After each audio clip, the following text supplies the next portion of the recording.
আসসালামু আলাইকুম রহমতুল্লাহ। আসসালামু রাহমাতুল্লাহি ওয়া বারাকাতুহু।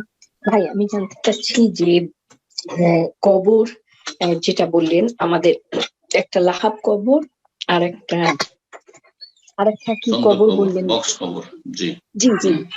তো আমাদের আমাদের ইয়ের মধ্যে আম- আমাদের আমার সরি আমি দুঃখিত। আমাদেরকে কোন আসলে কোরআন সুন্নাহ অনুযায়ী আমাদেরকে কোন কবরে কবর দেওয়া উচিত, একটা প্রশ্ন। আর আরেকটা হচ্ছে যে এখানে আমরা ইসলামিক মসজিদের তরফ থেকে যে সবাই মিলে মেম্বার হয়ে সেই মেম্বার হয়ে পয়সা তুলে, কেউ যে ওই মেম্বারদের মধ্যে কেউ যদি মারা যায় ফ্যামিলি পার্সনের, তখন সবাই মিলে পয়সা তুলে ওই সবার ব্যাংক থেকে কেটে পয়সাটা একজনাকে কবর দিয়ে দেওয়া হয়। আবার যখন আবার ওই ফ্যামিলি মেম্বার থেকে কেউ মারা যায় তখন সেইটার আবার পয়সা তুলে তাকে কবর দেওয়া হবে। তো এইটা কি ইসলামিক কতটা জায়েজ, মানে এটা জায়েজ আছে কিনা?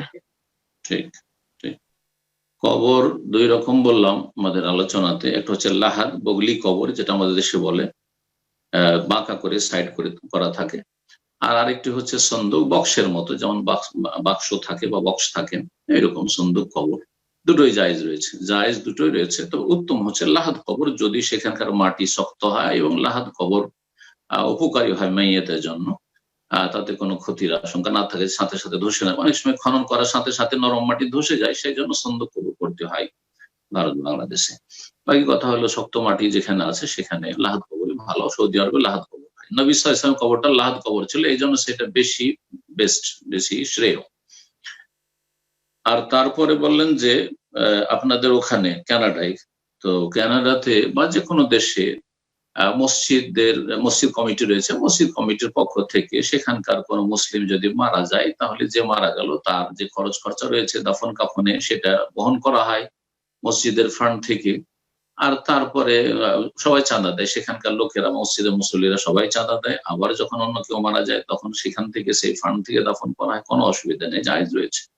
এটা হচ্ছে পরস্পর সহযোগিতা, তাআওয়ানু আলাল বিররি ওয়াত তাকওয়া, নেকির কাজে এবং আল্লাহ ভীরুতার কাজে পরস্পর সহযোগিতা করা। একজনের জন্য হয়তো অনেক টাকা খরচ হবে, হয়তো $10,000 বা তারও বেশি খরচ হতে পারে, আমি এরকম শুনেছি যে অনেক বেশি খরচ হয়ে থাকে।